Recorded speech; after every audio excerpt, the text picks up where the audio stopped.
Bhupalpally municipality పరిధిలోని double బెడ్రూమ్లను అర్హులైన లబ్ధిదారులకు వెంటనే కేటాయించాలని భూపాలపల్లి మున్సిపాలిటీ మాజీ వైస్ చైర్మన్ గండ్ర హరీష్ రెడ్డి అన్నారు.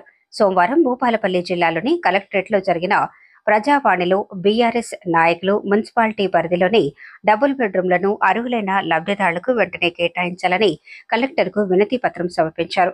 ఈ కార్యక్రమంలో డబుల్ బెడ్రూమ్ల లబ్ధిదారులు, బీఆర్ఎస్ నాయకులు తదితరులు పాల్గొన్నారు.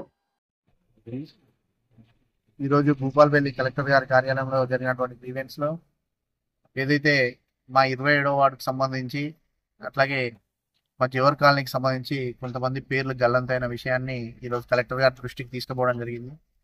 ముఖ్యంగా గతంలో ఏదైతే 392 పేర్లు ఏవైతే ఉన్నాయో వాటిలో కొన్ని పేర్లు గల్లంతై కొన్ని కొత్త పేర్లు యాడ్ చేయడం జరిగింది.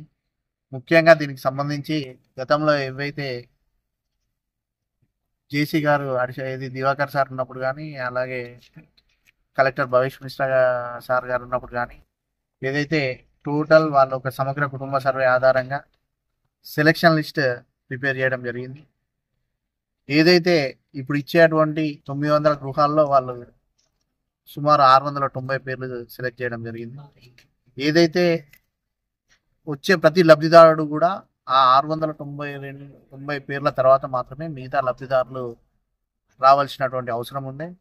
అటువంటి దాన్ని తుంగలో దొక్కి ఆ 600 పేర్లోకి వెళ్ళి తర్వాత ఒక 505 పేర్లు గతంలో సెలెక్ట్ చేయడం జరిగింది.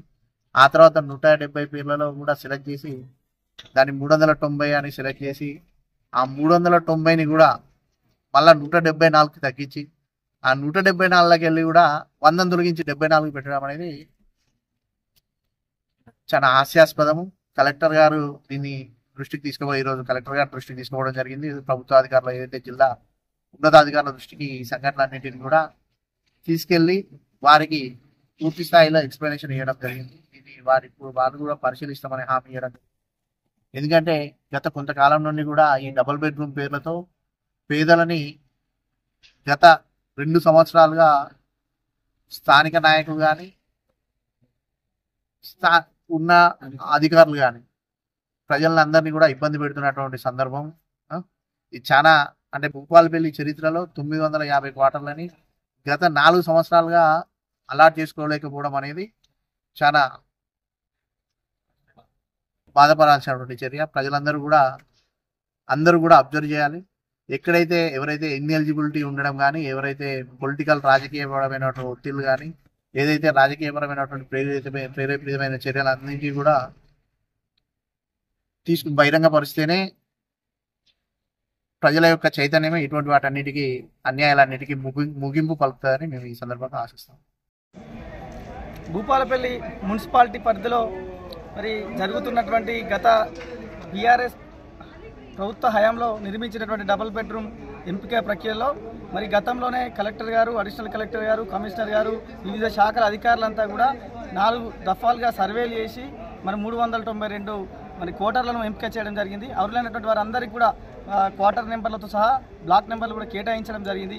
కావున అప్పుడు ఎలక్షన్ కోడ్ మూలంగా పట్టాలు ఇవ్వకపోయినందున ఈరోజు దాన్ని అదునుగా భావించినటువంటి ఇప్పుడున్నటువంటి అధికారులు కావచ్చు, ప్రజాప్రతినిధులు కావచ్చు, మరి గతంలో ఎలిజిబుల్ లిస్టుల నుంచి పేర్లను తొలగించి మరి ఇప్పుడు చేస్తున్నటువంటి ఎంపిక ప్రక్రియలో అనేకమైనటువంటి అవకతవకలు జరిగిన సందర్భంగా టీఆర్ఎస్ పార్టీ తరఫున తెలియజేస్తా ఉన్నాం. ఇప్పటికైనా గతంలో కలెక్టర్ గారు చేసినటువంటి సర్వేల ఆధారంగా ఏవైతే ఎంపిక ప్రక్రియలో ఉన్నటువంటి లిస్ట్ ఉందో, ఎలిజిబుల్ లిస్ట్ ఉందో, అందులో నుంచే అర్హులైనటువంటి ప్రతి ఒక్కరికి ఇవ్వాలని మనస్ఫూర్తిగా కోరుకుంటా ఉన్నాం.